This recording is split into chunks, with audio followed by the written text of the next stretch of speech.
It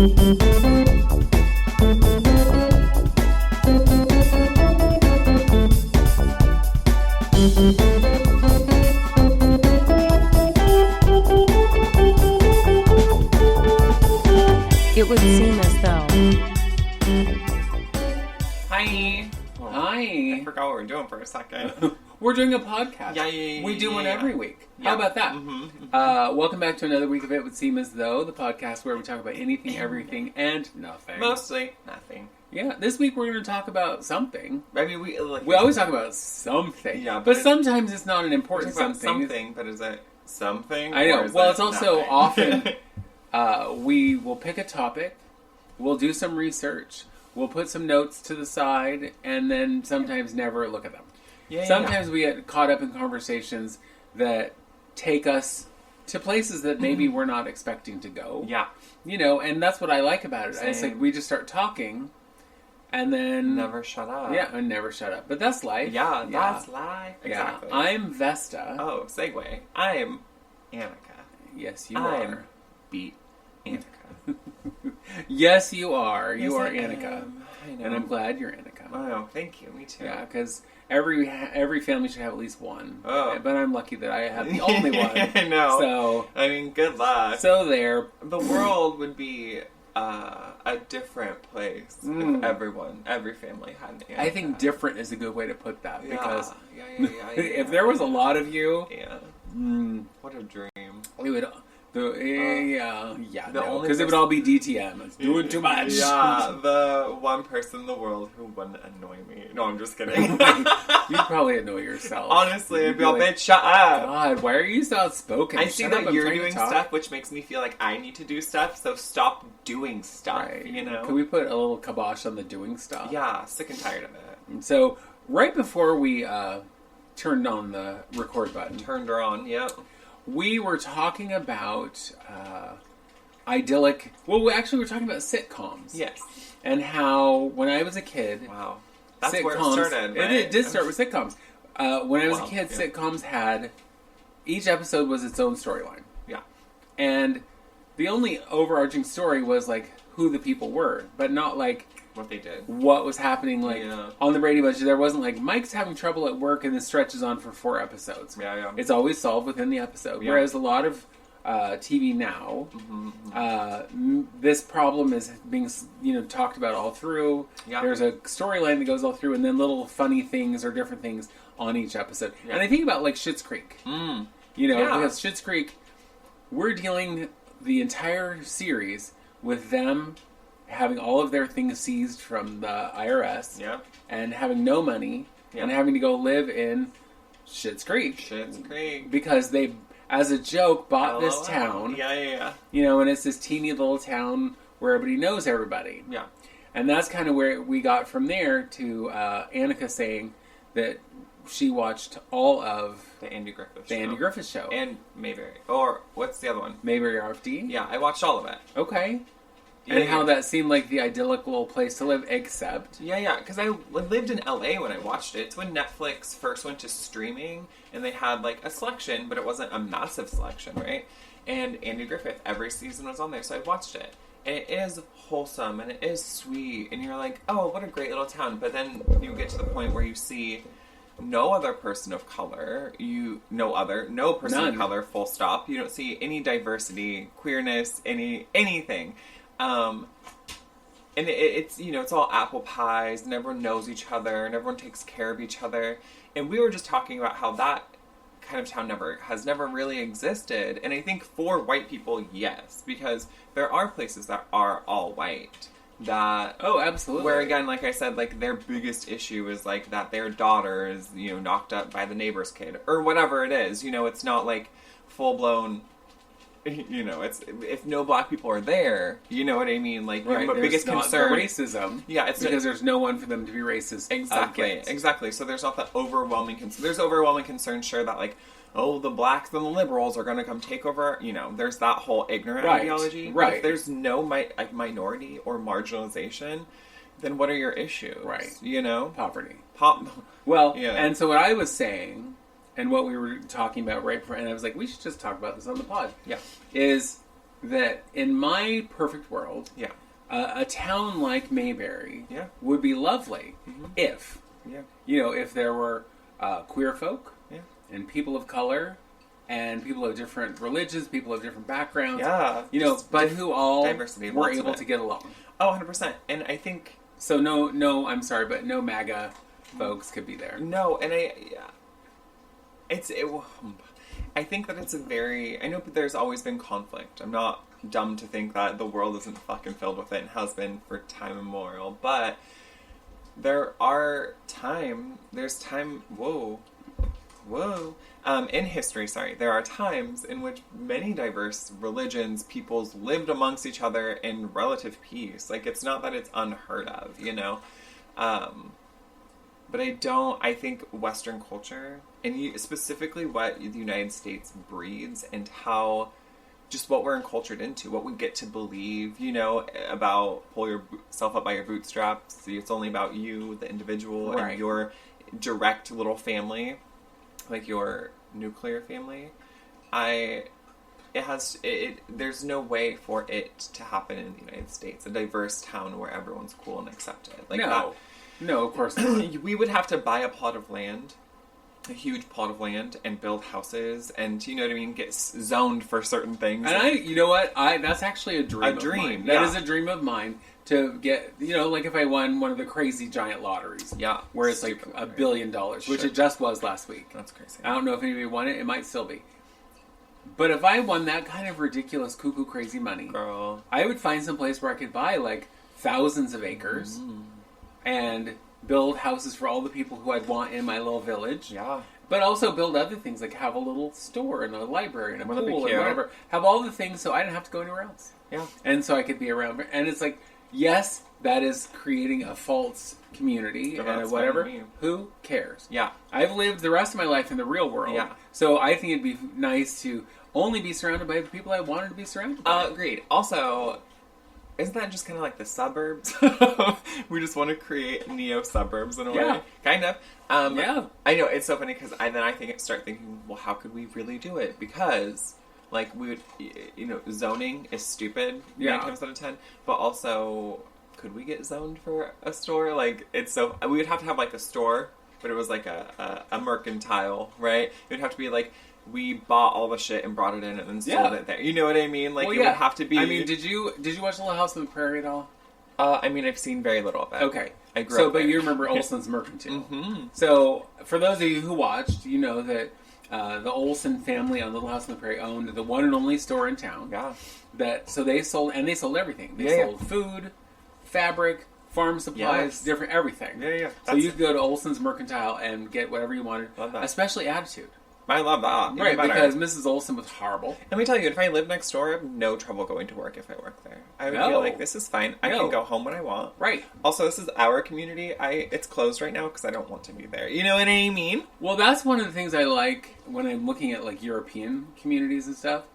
They do close for a big chunk of time during the day so that people can go home and have a little nap.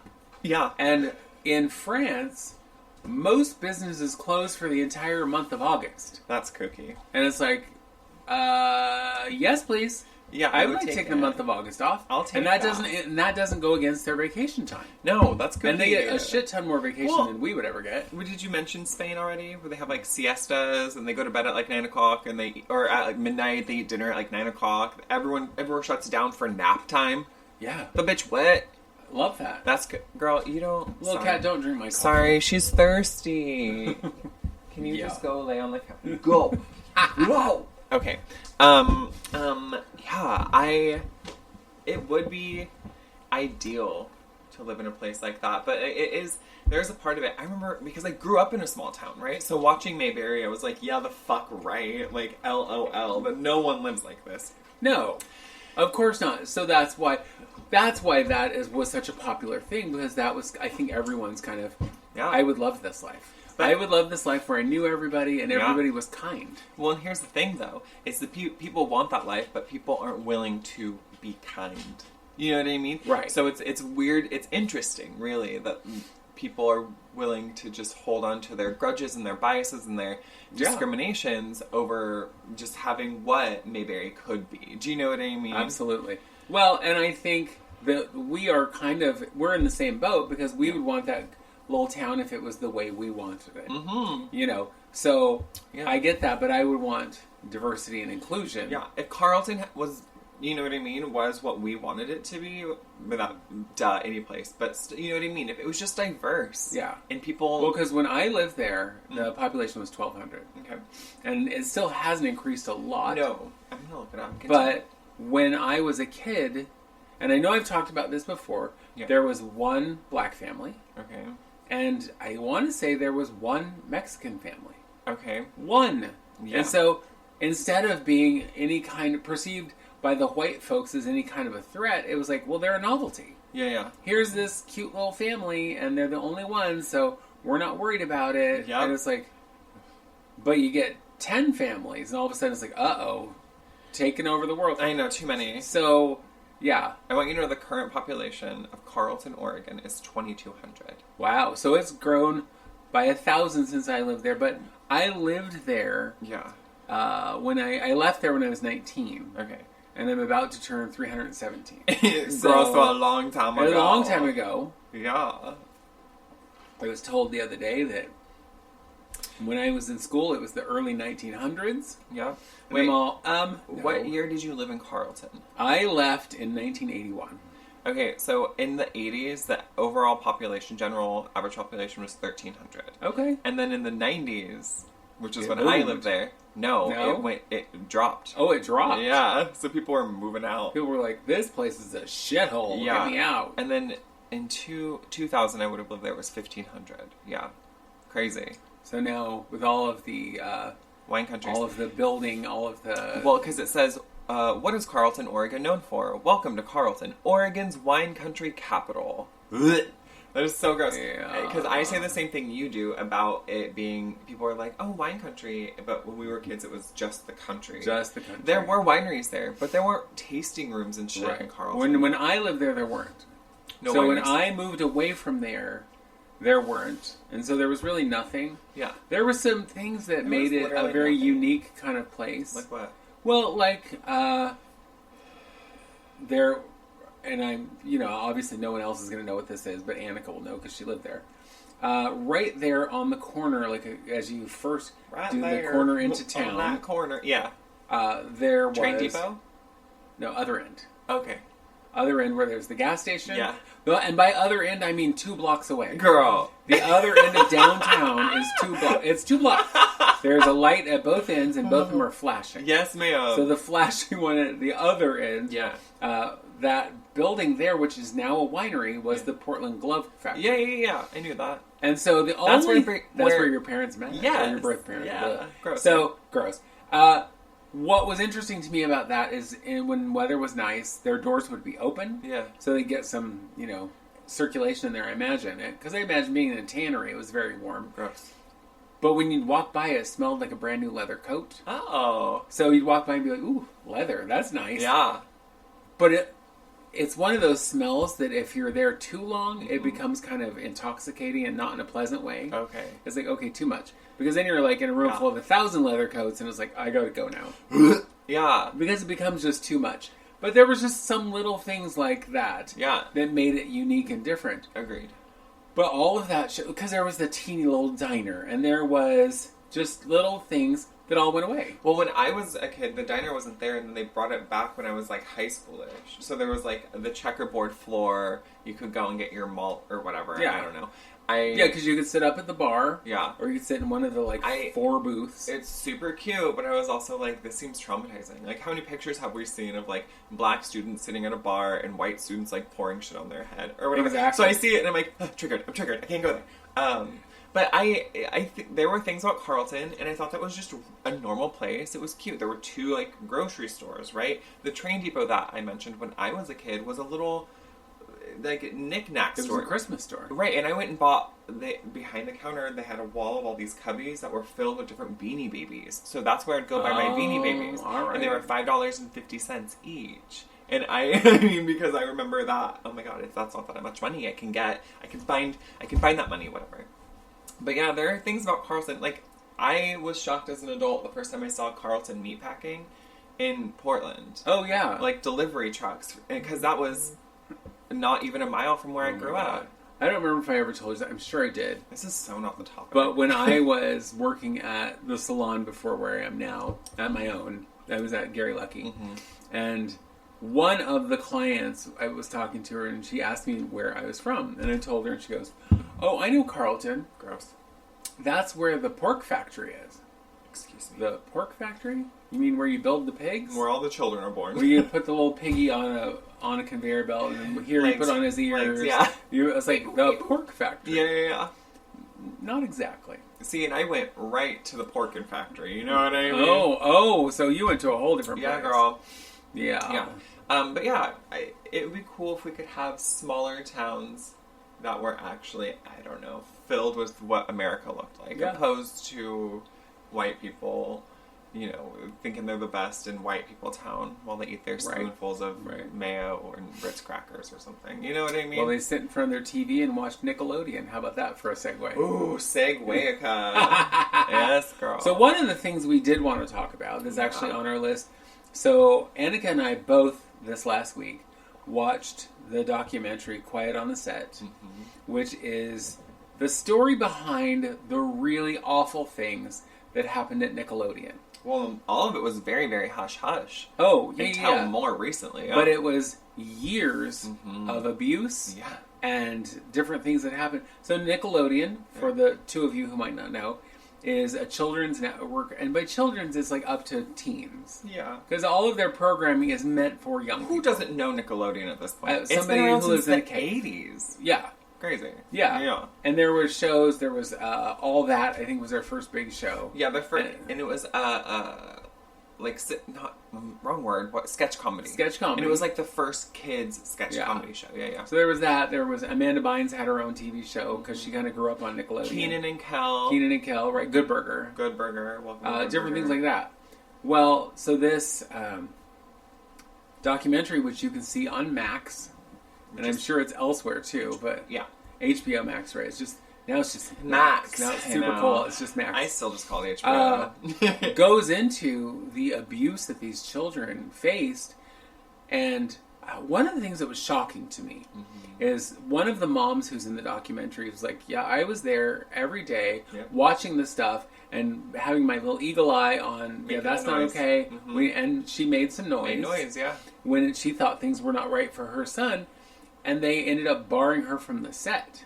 Yeah. And then they ended up firing her son because it was like, this is too much. Right, we can't have you questioning all the things. No, and then that fucked up their relationship, which makes sense. As a kid, you just think your mom fucked up your chance. You know right, I was on this popular TV show. And you ruined it. I was becoming famous, and my mom ruined everything by not wanting me to I get it. I would abused.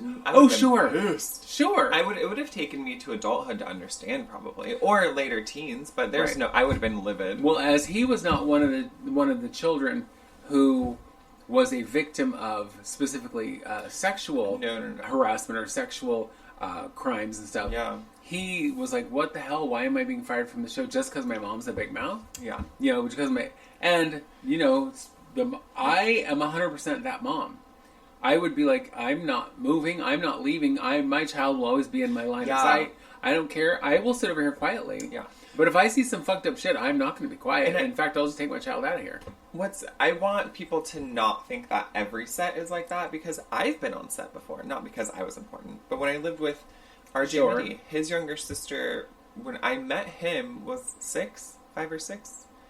And she still had to go to school, and she was on set all the time, because 9 times out of 10, they were always on set, But when she was acting, because she did little bit parts and shit, because she's a bright ginger hair and brown eyes, right? Oh. Yeah. But there were always adults around. Always, always, always. And always the trusted adult, whether it was, mom, grandma, or, me, or, whoever. But somebody, and she was always, you have to do so much education. But I want you to know, trying to teach a child actor reading, it makes me want to fucking scream. And, it was so funny to think that. But Lacey Ann Carrier, she was a sweet little girl, but she grew up in Hollywood. Right. And so she was all, I don't want to do that. Let's go to fucking Build-A-Bear. You know what I mean? Right. It's right there, Annika. here's my credit card, Annika. Like, you know. And you're like, this child has more money than me. That's yeah. So I always said, all right, girl, let's go shopping. No. But yeah, so not every set, but the fact that this was, and granted, different time, but it was so negligent. The company, the studio being like, sorry, no parents back here, because I too would have been like, then you're not taking them. What the fuck do you mean? I'm sorry, if there's an area that I can't go to other than maybe the other children's dressing rooms, because obviously that's not a place where I should be, but my own child's dressing room and wherever they are, then I don't feel like that's a safe place, then what are you hiding? Exactly. And Dan Schneider, is that his name? Yeah. The guy who created most of the programming on Nickelodeon, according to all these children, was mean. Mm-hmm. He was abusive. He also, though his stuff was, I think, more of a power thing. 100 power play. You know, but it was like, tell so-and-so to come on set and give me a massage. Yep. And even from Get a masseuse. Yeah. If you have that much money, you gross-ass hire a masseuse. Bitch, I can't. Well, and because half the time it was children massaging his neck. Yeah, and I will tell you, he's not one of the ones who's like, oh, he was sexually abusing anybody. He was just a sexist. He was a pig. He said inappropriate things. He was mean. He would yell. He also set up things, the jokes and the gags that kids might not get right away as being sexual. Yeah. Like, when we're trying to open this gel and it's all spurts in her face, it's like, really, that's just a cum shot. Yeah. Or when the guy sticks the pickle through the hole in the wall, it's like, that's a glory hole. Yeah. I'm sorry, but as an adult watching that, it didn't take me any kind of dirty mind leap of anything to go, yeah, that's gross. Well, and did you see the things where Ariana Grande is like trying to juice the potato? Potato. And when she's like pouring water on her neck and she's laying upside down, I'm like, all of these are directly from pornography. Yeah. And she's 15 or something. Yeah, she's a little girl. It was horrendous. And the fact that not everyone, people clearly had something to say about it, but Dan Schneider being like, well, if I didn't know people didn't like it, if I knew that, then I wouldn't have put it in there. Like, shut the fuck up. You're a grown man watching a little girl squeeze a potato in a very sexual manner. Tell me what you're thinking when you look at that. Right, exactly. Yeah. Or the fact that there was one of the things they said on the show was, because the girls wore fairly short skirts, so if they were sitting down and he was walking by, they would pull their skirts over their legs so he couldn't see them. Yep. And he would take pictures. But the other thing is, so it all aired. The 4 episodes aired, and of course got huge reaction because they were watching all this horrific shit to happen to children. Well, we didn't even say the biggest thing though. One of the biggest things to come from this whole interview was Drake Bell from Drake and Josh. Well, I hadn't gotten that far because I wanted to talk about him specifically. Oh, okay. And so I watched the 5th episode, which is really just how everyone has reacted to this and getting kind of more information. And after it aired, Dan Schneider, who's been very quiet about the whole thing, decided to give an interview, and he apologized-ish, but it was like, well, I'm sorry that some people were bothered, but if had I known, I would have never made them do this stuff. And it's like, yeah, bullshit. No. You were the all-powerful, and you used that and use these children. And you abused your power. Yeah. In fact, at one point, they kicked him off the set because none of the children wanted to work with him on set. Yeah. Because they said when he was on set, he was yelling and screaming and making everyone uncomfortable. Yeah. But on the other side of that were the adults 3 separate adults who became registered child sex offenders. Mm-hmm. 3 on one network. Mm-hmm. And none of them were vetted. And one of them, after he was convicted, went on to do other children's shows like on Disney and other places because they didn't do background checks. Mm-hmm. And because Hollywood liked this, he was a nice guy and whatever. It's like, yeah, he was sexually abusing a teenage boy. Well, and since you've watched it, that man's name is Brian Peck. He's gross. When he went to court, though, it was against... the state of California was suing him, whatever. Yes. But the person who was, testifying against him was a child star, was Drake Bell, right? But all of the people, his side of the courtroom was filled. There were all the letters that were sent to the judge from... And I had mentioned this because it's openly on there. James Marsden was one of them who said, he's a great guy. in reading some things that people said, like, well, there's no way, he's so great, there's no way he would have, like, molested children unless he was tempted. Like, that kind of language. And I love that. Are you fucking kidding me? Really? So he wouldn't have done it unless those kids, Yeah. The kids are at fault? Girl, makes me sick to Are my you stomach. fucking kidding me? Yeah, honestly. I mean, that to me is so gross. Well, and then, so all of the letters that all these celebrities wrote to, ease his sentencing, which he got way too light of a sentence, first of all. Well, he was able to work real soon after. Yeah. Yeah. But all these letters were sealed until just recently, and they were all unsealed thanks to the people who made this documentary. Yeah. They were like, we need these letters unsealed because we need to understand how anybody was supporting this guy. Yeah. And when like you said, James Marsden was one of them. Yeah. Alan Thicke. Oh, yeah. Alan Thicke. Joanna Kearns, who played his wife That's on right. Growing Pains. Yep. Wasn't that their show? Yeah. Two of the boys from Boy Meets World. Will Friedle and Ryder Strong. Do you know what's crazy? This is total sidebar. This is how our conversation about sitcoms started. I was talking about Critical Role, which is like Dungeons and Dragons. Yes. Long, years-long campaign. Anyway, I'm about to finish it. Will Friedle is a friend of Critical Role, and he even has his own little segment on Critical Role, where there's like little miniatures for like he paints them. Oh, okay. And so he's with the actors painting their characters, little minis, and it's cute. But he's been like a guest star on their campaign. Like, we met this guy, and Will Friedle comes out and plays the character.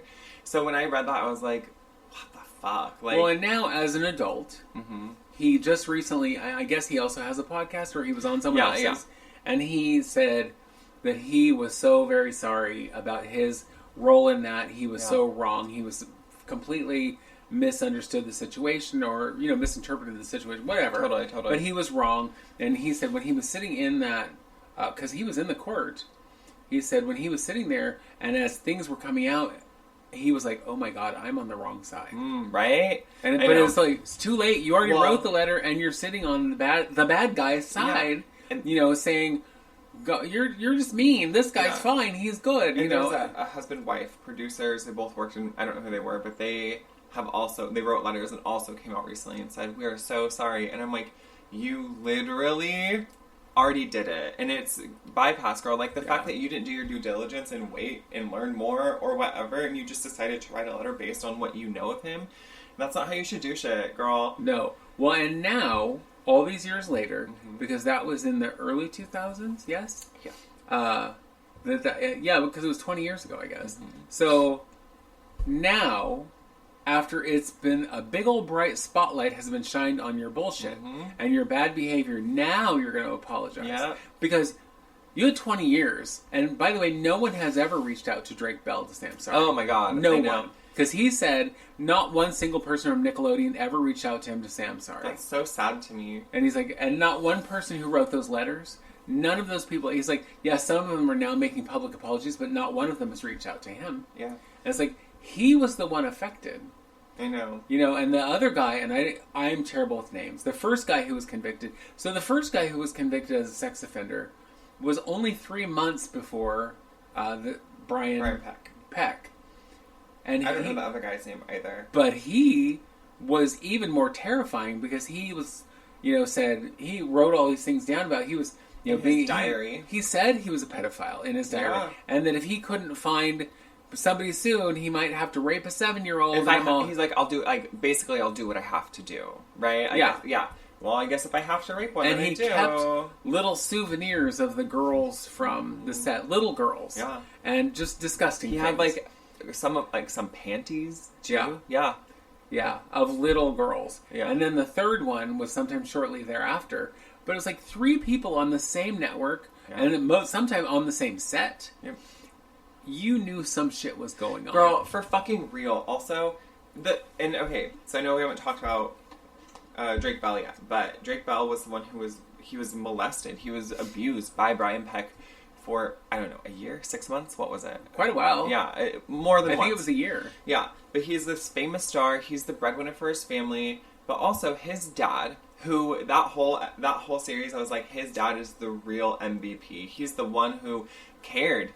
because he was on set. He was Drake's manager initially. But he was always on set, always, and said, "I don't like how Brian Peck is interacting with my son. I don't like how this is happening. This isn't going to happen," and like was very, very forward with it, and was there to protect his son, which most of the parents were very negligent. Again, the studio said no, and they were like, "Okay, no, Drake Bell's father was always there, whatever." But until Brian Peck manipulated the situation and convinced him to fire his father as his manager and get his mother because she was much more oblivious to what was going on, and so that's how the abuse happened. So this kid is spending the night at this man's house because he's a trusted adult from the network, and then he would do unbelievable things to this boy.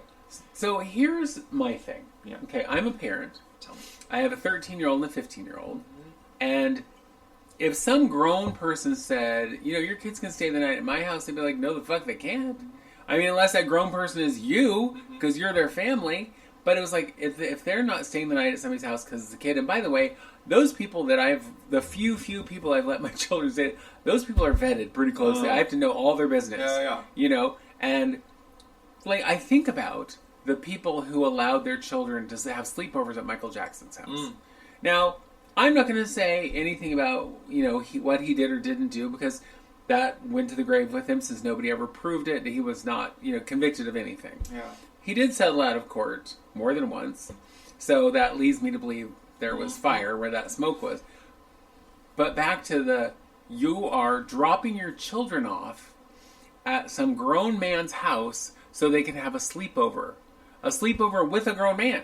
Well, in his bed. And the reasons being like, well, Drake Bell's mom lived not in LA. Brian Peck lived in LA. It was easier to take him to auditions or take him to set or take him to X, Y, and Z. Instead of then driving him the hour to her house. Right. So that's why he was sleeping over. So it was always, but that's how they do it, though. If someone wants to abuse you, they're going to find ways to get you alone. And especially when you're the child and you have no say, you know what I mean? Well, and the thing that, as I was watching it, my first thought was, why did he keep hanging out with this guy? Well, the why is he manipulated him into thinking that without him, he'd have no career. Yeah. All of this would come to an end. And he didn't know what to do, and he didn't think he could tell anybody because his career would be over. He'd lose everything. And, I don't think there needs to be any of that, right? I don't care. He was a kid, first of all. And what do we not know enough about sexual violence at this point that, how many women report their rapes? Not enough. Not enough. What I mean? And it's often nothing's done about it. Right. So sexual abuse goes unreported. Sexual assault goes unreported all of the time. Yeah. And now this little kid's in the spotlight. And granted, he was a teenager, but he's a teenager on a hit show, working. He's an actor. He is in a band. What the fuck ever. And I can't expect Drake Bell as a 16-year-old to come forward and say being molested or raped by this grown man. Right. You know? Well, I know, and for me, and I do know all those things. Yeah. I did have that moment of, and then it was like, oh, yeah. Yeah. Because, no one's going to believe him. No. As we saw with all the letters written to the court. Yeah. Yeah, but why would he want to be under that scrutiny? Right. But here's what I love about this story. Here's the thing, the little shining moment in that story, is that how this all came out was he was at his girlfriend's house. Yeah. Because he's 16 now, and he has a girlfriend, and they're spending a lot of time together, and perpetrator man... Brian Peck. I know you've said his name 100 times. Brian Peck is calling him on his cell phone over and over and over and over, and he's not answering. And then he starts calling on the girlfriend's landline over and over, and he's like, leave me be, I'm hanging out here. And he's like, well, we had plans, and then keeps calling. Yeah. And that was a very clear red flag to the girlfriend's mother. And the girlfriend's mom took him aside, away from the girlfriend, and said, what's going on? Mm-hmm. And he's like, what do you mean? And she said, this is not normal. No. A grown man harassing a 16-year-old boy about, we had plans and we were going to hang out. Yeah. And it was like, that's not normal. Something is happening. And I can tell every time the phone rings, the look on your face, something is wrong. Yep. Tell me what is happening. And she would not take no for an answer. Yeah. She was like, you're going to tell me. And so he broke down and told her everything. Yeah. And then she called the police. But if it hadn't been for this woman, who knows how much longer this shit would have gone on. You know? I'm trying to look up who his girlfriend was at the time. I forgot who it was. I don't think they said who it was. No, but the internet girl, the Gen Zers on the internet did its due diligence and found out who it was, right? Of course. So to this mother, I give huge props because she was paying attention. And this wasn't even her child. No. But she was like, this is wrong. This is weird. What is happening? Let's get some help. Let's figure this out. And got him help, got the police involved, got the network involved, got all these, and it came to an end. And the guy went to jail. But like I said, he went to jail for what, 4 years? Yeah, something very minimal comparatively. For sexually abusing this young man for a year. Yep. He went to jail for 4 years. He should have gone to jail for the rest of his life. Period. Agreed. Period. But because, rich white guy, who has all these other people backing him. Yeah. What's shocking to me, and I guess it shouldn't be, because every time there's someone famous who goes on to trial for anything, there are always these people who blindly support them. And it's like, well, they're a good person, they're this, they're that, they're the other thing. And then when it comes out, no, they weren't, then these people are like, oh gosh, I'm sorry. You're sorry that you caused more trauma you didn't know what was happening. Yeah. And I don't remember who the last one was that I read about that Mila Kunis and came out, for who was that? Which case was that? I was just reading about it too. Who was it? I can't remember. But, they were like, oh this wouldn't happen, this good person. It's like, no. Well, and I get, it was the guy from that 70s show. Something Masterson. Danny Masterson, yes. Who... also, sexual offender. Yeah. And because you worked with him at some point in the 90s, that means he's a good guy and never did anything. How dare you? It's girl, like... This is a tale as old as time, girl. Listen, Mrs. Potts, this is a tale as old as time. Because how many times has it come out that, like, oh my god, this person is great, we love this person. And this is just in showbiz. But, like, think about even, like, people who are movement leaders or world leaders, like the Gandhi, right, needed to prove his celibacy regularly so he'd make his young nieces sleep naked in bed next to him. So he could prove that he wouldn't do anything. Yes, girl, that's what I'm saying. And that's also the whole, like, don't meet your heroes thing. Because somebody does something good does not make them a good person. No. And... no. It turns out that everybody's a piece of shit, and I've been saying it. I'm ready for, like, celebrity culture to totally fucking crumble, because all of these people are corrupt. I'm sorry. It's gonna be, and yes, I do like Will Friedle. It's now harder for me to watch him. It's harder for me to watch anything with James Marsden. Well, I'm like, once that came out, and granted it was 20 years ago. It doesn't matter to me, yeah? But for my money, if I had said, I know this guy, he's a great guy, or he seems like and then it turned out he was absolutely not a great guy, I would have immediately come out, like the day the trial was over, and said, I am so sorry. Yep. I clearly put my eggs in the wrong basket. Yeah. I believed this person because I'd known them for years, and I was wrong. And I'm so sorry because I now have caused more harm to the victim, and I apologize. Nobody did that. None. And these people the celebrities who came out for Danny Masterson, were like, he's a great guy. We know him. He wouldn't have done this. If he didn't do it, then why did more than one person come forward and say, he sexually abused me? Yeah. And he went to jail. Yeah. And again, did Mila or Ashton come out and go, oops, we supported the wrong horse? Just talk about how, like, every bad person, every serial killer... How many times do you hear the people say, like, but they were a good guy? He was a quiet neighbor. I never heard from him. Oh, he was really charismatic and sweet. And then he has murdered 27 teenage boys or something. You know what I mean? Well, and shouldn't that have been the biggest red flag ever? That when they went to that one guy's house, Brian Peck. By the end of this, I might remember his name. But he's such a disgusting character. I guess I don't want to remember his name. In his garage, he had a painting, a self-portrait done by John Wayne Gacy, and he had a stack of letters where they had been pen pals. Yeah. That's beyond a red flag. Yeah. You are friends with a serial killer who murdered young boys? Yep. Crazy, right? And nobody said... well, and he showed everyone. Everyone who came to his house. He was proud of it. Because one of the boys that was on all that said, oh yeah, little white boy with glasses. Said, yes. When he showed me, it was weird. And then I thought, oh, I'll show everyone. And then he proudly pulled it all out. Proudly showed everyone, including parents. Like... And none of the parents said, run! No, don't walk to the intersection. You know what this makes me think of? You know who Sacha Baron Cohen is, right? And he did the Borat movies and all that. There was the one movie he did, Bruno. And I don't like any of these movies, but I do understand what he's doing, right? Because he's making a mockery of all of it. And it is so controversial that it makes people, like, freak the fuck out. Isn't that the one where he set up Giuliani? That could have been Borat too. I don't really remember. Okay. But this one, Bruno, he's in LA. And he's like a fashion boy. Okay. And he wants to have this photo shoot, and the casting calls for children or babies, right? And mind you, his whole shtick is making a mockery of all of it. So he's saying, like, okay, well, your baby needs to be in front of, like, lions, like live lions. And parents are all, okay, yeah, Your baby needs to be covered in bees. They're all, yes, perfect, she can do that. You know what I mean? Like, the lengths that parents will go to be like, cast my child. Your baby has to, tightrope walk over a pool of alligators. They're like, oh, she could do it blind. You know what I mean? That is horrifying. But it's a whole segment in the movie of all these parents saying, yeah. Oh, you need to nail my baby to the cross like Jesus? Absolutely. You know what I mean? Just crazy shit. Right. And he's doing it to see how far they'll go. And clearly, those parents... Too far. The thing with kids who are in entertainment... Yeah. Because of Jackie Coogan, who played Uncle Fester in the original TV series... Okay. Children actors have to have... And it's sad to me, it's only 15%.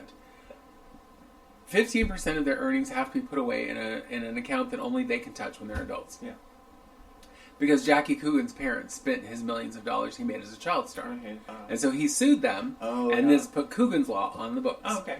So, let's say these little babies who were in Borat, or whatever, Bruno, were paid whatever they were paid to be in it. Their parents can spend 85% of their paycheck. Isn't that crazy? I think, you should be able to take out whatever it cost you, or maybe acting lessons, or or going to auditions all the time, or whatever, and then should have to put the rest away in an account for them to get when they're an adult. Yeah. Because I'm pretty sure those babies didn't ask to be on TV, didn't ask to be in a commercial, whatever. And it's like, these parents, all they want to do, is have some piece of the spotlight, because they'll never have it for themselves. So if their children have it, they at least have that little tiny bit of the spotlight and the money. And it's like, money and fame is so corrupting. Yeah. This is very similar to Jackie Coogan. Coogan. Do you remember Alana, whatever her name is, Honey Boo Boo? Do you remember that little girl? Yeah. Well, after she was on Toddlers and Tiaras, right? I know she has a real name, but I only call her Honey Boo Boo. Alana something. And you know what? I don't hate her. And I don't hate her sisters. I hate her mother more than anything, right? So it's recently come out because, she had her own show for a long time with her whole family, with Mama June and the whole family. Right. Well, now Mama June's not really on it, but it just came out that Mama June spent all of Alana's money. Spent all of it. All of her money from being on the TLC shows, from Toddlers and Tiaras, from having her own lines, all the money's gone. And Alana, who's now like Honey Boo Boo, who's now college age, is trying to go to college and pay for college, and she doesn't now have that money. She's sewer mother. Oh, agreed. And it's crazy. Well, and what I don't understand is Mama June trash got money from all of these shows because she was on all of them, and then had her own that amazing makeover thing from what was it called, from zero to who cares? Where she had lost weight and had a shit ton of plastic surgery, and they made her attractive, and it was like, what did you do with all that money? Because you still live like poor white trash, girl. And you're still with that guy who it has been proven to be not a great guy. Yeah. And, it's like, but it's that same thing. It's that mother thought she knew best, but she's a poor, ignorant, white trash piece of shit. She spent all of her daughter's money. Granted, sorry, I'm pounding on the table. Was her daughter super talented? It doesn't matter. It was her fucking money. Right. For her to go on, all of those shows and do all of those things and become a household name. And Honey Boo Boo and child. have nothing to show for it. Sad. That's so sad. And so that's actually against the law. Oh, well. Because 15% of her money was supposed to be put away for only her to touch. Let's sue the bitch. You know, and I know we also, talking about that, we have talked about Sister Wives. How there's 400 children between those 4 wives who are on all the episodes, not all, but they're on, every episode of the show has at least 1 or 2 of the kids on it. Yeah. And sometimes a lot more when they have little family things. And so all of those children have to be paid. And I just wonder how many of those children face some kind of backlash with like, oh, you're from that family of weirdos. One of them just committed suicide. One of them committed suicide? Oh, I didn't know that. One of the boys, within the last month or 2, committed suicide. Oh, that's awful. Yeah. Yeah, because I can only imagine what it was like to have your parents, because it's not typical to have 4 mothers. It's not typical for your father to have 4 wives. It's not typical to have, 37 siblings from 4 different women who all kind of live together. Yeah. And then it's really not typical to have it all shown on television. And then to have it all over the last 10 years, how long it's been on, for it to slowly disintegrate and turn into some other thing altogether. Because 3 of the 4 wives have left him. Nightmarish. And then all of the other shit that's happened is like, none of this is how a child... 3 of the 4 of them left him? Yeah. Is he just with Robin? Yeah. I'm shook. Yes, all the other ones are gone. I'm shook. And one of them's remarried. That's right. So, Christine. Okay. But it was like, these children... I mean, I suppose when they were old enough, they probably had the choice of, you don't have to be on here. Yeah. But it was like, as little children, they probably didn't even understand what that all meant. And to have their whole life documented when it's not the kind of life that their friends are going to understand. Not only that, it wasn't legal. You know what I mean? Bigamy isn't legal. Well, but he's not legally married to any of it, but one of them. Remember, didn't they have to, flee Utah and they went fled. to Nevada? How the show started was... this family was being persecuted by the state of Nevada. Utah, excuse me. For being polygamous because that's not legal. Well, he wasn't married legally to more than just the one. He only married one of them legally in a ceremony. So on all of his documents, it just showed he was married to Mary, his first wife. Yeah. So there really was nothing they could get him for, but they were harassing him, and he gathered up his children in the dead of the night. I remember. And fled to Las Vegas. Because that's when I was watching it, and I was all, shit, girl. And polygamous on the run. Yeah, and they actually were literally on the run, But my bigger point really is, why the children? Mm-hmm. Because they're, for years to come, it's going to be, oh, I know you, you're the kid who was on that show. Mm-hmm. You're the kid who has, 3 moms or 4 moms or whatever the case is. Yeah. And it's just that whole... Kids should, if you're going to be in, celebrity culture, they need to be so much more protected. Yeah. They need to be having somebody... And Honey Boo was a perfect example because there should have been someone to say, listen, Mama June, I know that you're ignorant. And poor. Yeah. And this is going to be like jillions of dollars compared to what you've had. We are going to give you this person to help you with finances and explain where this money has to go and explain where this money can go so you can have money for, because I'm sorry, if most people had a pot of money dumped in front of them, they're going to go crazy. Mm-hmm. They're not going to know what to do with it. And if you grew up in such a fashion or lived in such a fashion where you were poor, this is like I can pay off all my bills, I can do whatever, I can buy a nicer trailer, whatever it is. Yeah. Totally. And so I think there needs to be more safety measures in place for these children. Yeah, agreed, 100%. The whole thing is really sad. It is, I don't know, it's just celebrity culture is just, it's so gross. And the older I get and the more that's exposed, I realize how gross it's always been. Yeah. You know what I mean? Yeah. It's like, oh, God. Because the other day I was reading about, we've talked about this before, but Saoirse Littlefeather, who didn't accept the award for Marlon Brando for The Godfather? Is that right? Whatever. And just like at that time, and that was, I don't know, 100 years ago? Who knows? But John Wayne, had to be restrained from physically attacking her. And she dedicated, the award to, basically, Native tribes, right? And then Clint Eastwood you know, dedicated his to all the cowboys who died at Indian hands or whatever the fuck it was. Something stupid. And the Academy didn't apologize until less than 2 years ago. Yeah, because we talked about it when they apologized. Right. It was just a couple of years ago. And that's like, celebrity culture is disgusting and it's exclusive. You know what I mean? They don't...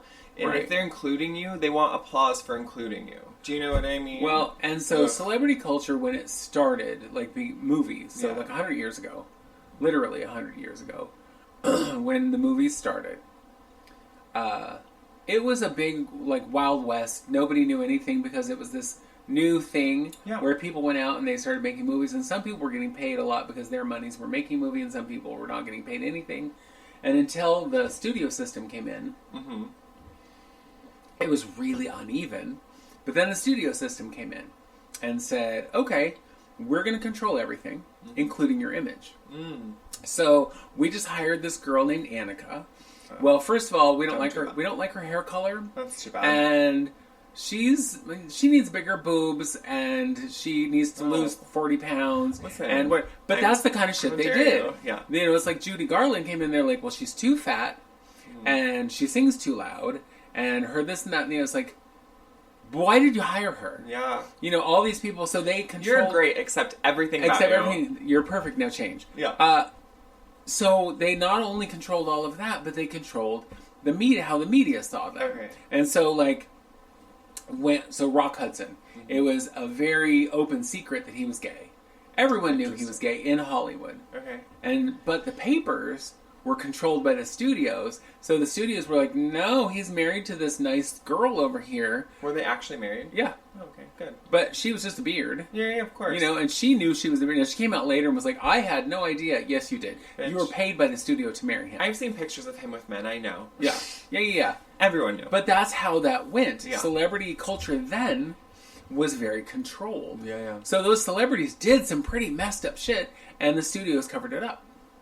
You know, it's like, it's ugly, girl. Yes, but they're like, we have a product here, and we're going to make sure this product is as pretty and shiny as possible. We can't tell the truth about it. No, because if it gets tarnished, that's going to reflect badly on us. Well, when the studio system fell apart, because they were getting sued by different actors, Betty Davis was one of them, but there were different actors who were like, this is bullshit. You know, I'm being told I either have to do this horrible crap movie or I'm going to be fined, and they wouldn't fire them or let them out of their contract. They would, you know, fine them and then say, well, then you're not going to do anything. Well, you do this garbage movie or you do nothing. And so several actors sued them. It broke up the studio system, but then it became this whole like celebrities versus the media. And the media was like, oh, I saw her do this thing, so, and they would make a whole story, and that's how the Inquirer and those kind of things happened, where they became blown up and went the other direction. But celebrities have always, because they make ridiculous amounts of money, have always gotten away with shit that they shouldn't get away with. Girl, there are so many things. Like, did you ever hear the story? Maybe you did. About, what's his name? Eddie Murphy? Yeah. Having a woman thrown from a balcony. Did you ever hear this? No! This is alleged. Allegedly. Alleged. This is back in the day when they used to say, oh, you know that man, he likes the dolls, like he likes trans women. Oh, I knew that. Okay, so Eddie Murphy was one of them. Right, I knew that he liked the dolls. And allegedly. And something happened. I don't know what the kerfuffle was, because who knows, right? It was back in the day. But allegedly had her thrown, allegedly, from the balcony of a hotel, allegedly. That's a lot of alleged. Girl, because I'm not... Don't sue me. Don't sue me. Bitch, I don't know. This is a rumor. Yeah, but, like, shit like that. I'm like... And Eddie Murphy still had big career. Yeah. Bitch. And it's just funny to me. Not funny. It's more disgusting that people can get away with, like, literal murder, you know? And to be like, but look at me. I've been in... Look at these awards I have. Right. Cool. Well, you know, and I think when there is a scandal, it's so, like... I'm going to take the Hugh Grant scandal, for example, when he was arrested with a prostitute. Oh. So, it was Hugh Grant and this prostitute. Interesting, yeah. Right. Who, her name just literally flew out of my head. It was there 5 seconds ago. And his mugshot was splashed all over every single paper. Cool. And so was hers. Mm. But he went back to making movies and doing it. He was shunned for a minute. He was shamed for a hot minute, but he was also wealthy. Yeah. But he was also living with the beautiful Elizabeth Hurley at the time. So their relationship split. Divine Brown is her name. Okay. The sex worker. But Divine Brown then was like, oh, well, you know, we now see that not only are you a prostitute, but you don't pay taxes, and so we're going to get you for that. Yeah. And her life was really a mess after that, whereas his was a little slap on the wrist and, you know you're not supposed to do that, you naughty boy, and then back to business as usual. That's so interesting to me. The sex work is work, do your thing, and if you want to hire a sex worker, do it. But what I'm going to say, it's interesting to me that celebrities hire sex workers in that kind of sense. Like, and you know what happens all the time, right? Yeah. All the time. Fly you out to here, whatever. But, like, if you're a celebrity, you know you have a gigantic base of people that would be willing to throw their entire body at you. So, well, why do you think there's always people at the dressing room door or the stage door and the whatever are going to follow you or whatever? You could get whatever you want. Yeah. So, but my question is, and like, keep the economy moving by paying sex workers, but couldn't you just get it for free from a super fan? And don't you think it'd be wild? Yeah. Right? Well, and the other thing is, when this happened was also pre-everyone having a cell phone. Oh. You know, because now they have that. Now I think people are much more But you're careful. Hugh Grant, and you're going to go outside and be all you, and she's going to be all, okay. You lovely lady. Yeah. You know, it's like, whatever. You know, so I'm going to tell you a little funny bit to that story. Okay. So, Divine Brown's pimp, her manager. Yeah, her manager. I'm going to say pimp because he was an awful guy. Took her to court. Oh, God. Because once the arrest happened and she became famous, there were people who were like, we want your story and we want this, because they wanted more dirt on Hugh Grant. And so she started making more money not doing sex work. So it didn't pay her. I mean, and it didn't last, but she wasn't giving him a cut of it. Good. And so he took her to one of the like people's court kind of things and was like, this girl works for me and I'm her manager and I'm supposed to get 10%. And the judge looks at him because they've all told their story, because you got to have enough to make a program, right? Yeah. And the judge looks at him and says, now, let me get this straight. This young lady, and I'm going to say prostitute because that's what they said at the moment, but sex worker, is a prostitute and you are her pimp. And he goes, I am her manager. But she is a prostitute. And you profit off of that. And he's like, well, yeah. Well, all of that is illegal. So you're trying to sue her for a crime that you're committing. And it was like, what part of this sounds like you should make it official that you're bringing your business to court? You know, people are going to want to work with you. Yeah. Crazy. Yeah, because, you know, that famous. Shit's kooky. I know. So going back to it, celebrity culture, it's awful.